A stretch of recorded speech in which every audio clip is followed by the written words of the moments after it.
Nouvelle pépite, futur crack, futur superstar. En tout cas, on ne sait pas, mais le FC Barcelone vient de réaliser un sacré coup mercato parce que ce joueur-là a un potentiel remarquable et un talent fabuleux. Alors, qui est Ibrahim Diarra? En tout cas, c'est le sujet de cette vidéo. N'oubliez pas le like et de vous abonner, ça m'aide grandement et je vous remercie d'avance.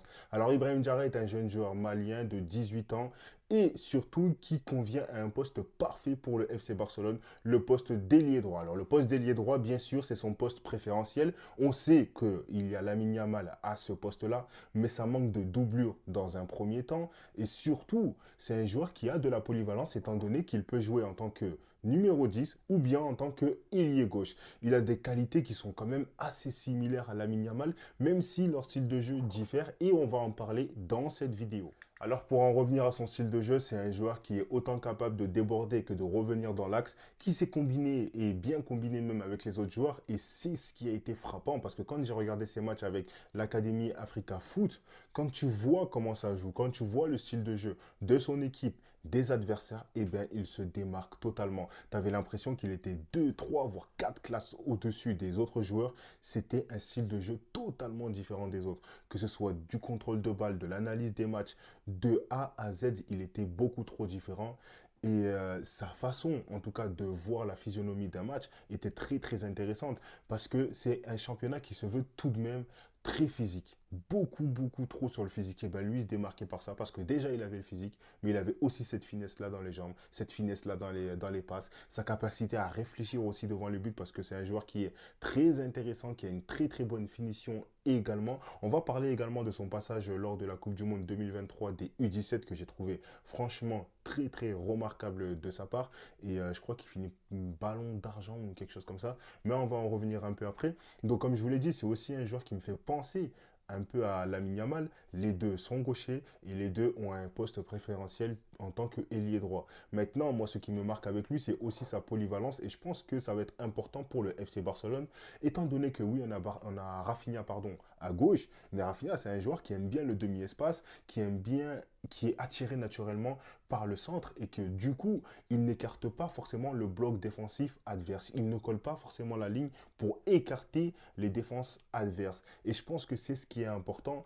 c'est de la polyvalence. Parce que quand Lamine Yamal est blessé, et on l'a bien vu avec le FC Barcelone, ça a été compliqué sur les côtés. Tu avais Jules Koundé qui faisait quelques débordements pour aider, pour apporter le surnombre défensif, mais personne pour combiner avec lui dans ce poste d'ailier droit.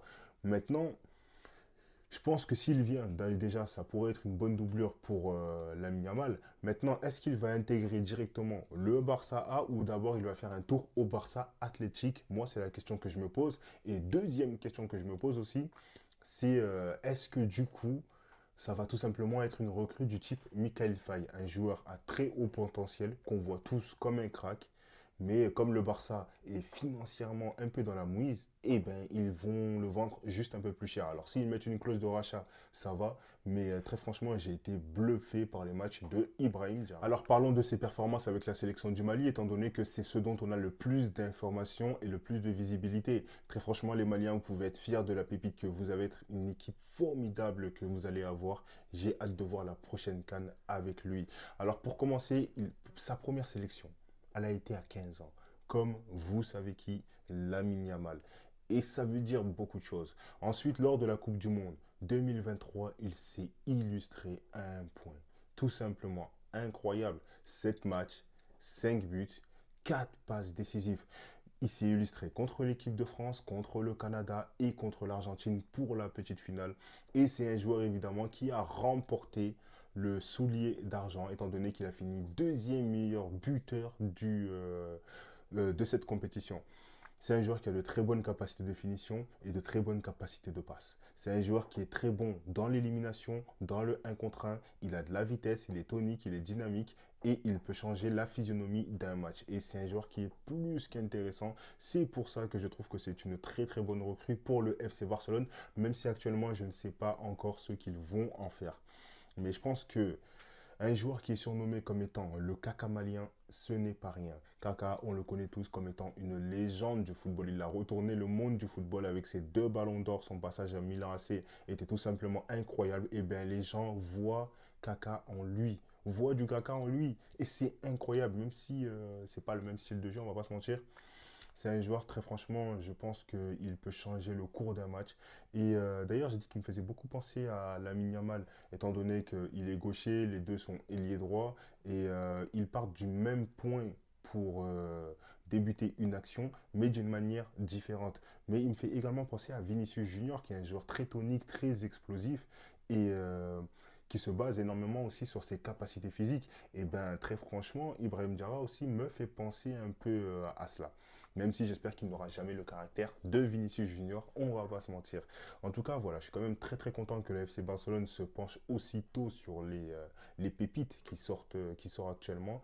Même si c'est vrai que financièrement en ce moment c'est dur pour le Barça, je pense que c'est important de ne pas louper le coche. En tout cas, voilà, j'espère que j'ai pu vous renseigner quand même en vous offrant quelques petites informations. Très franchement, n'hésitez pas à aller voir les highlights ou bien ces matchs avec la Coupe du Monde, enfin lors de la Coupe du Monde 2023 des U17. Ils étaient plus que intéressants. C'est un joueur qui a beaucoup de capacités, beaucoup d'avenir pour lui dans le football. On espère évidemment que ça va bien se passer. Il y aura un débrief qui va sortir, enfin non, un débrief, plutôt une vidéo avant-match du match FC Barcelone-Atlético Madrid, un match dans lequel le Barça n'a absolument pas le droit à la défaite. Sinon, ça va être très très compliqué. Et en plus de cela, un match dans lequel Lamine Yamal est blessé. Évidemment, on lui souhaite un bon rétablissement. On espère que ça va aller mieux pour lui. Mais en tout cas, c'est la fin de cette vidéo. N'oubliez pas de vous abonner et de liker la vidéo. Ça fait toujours extrêmement plaisir. Je suis très content de faire cette vidéo pour vous. Donc, je vous dis à très bientôt.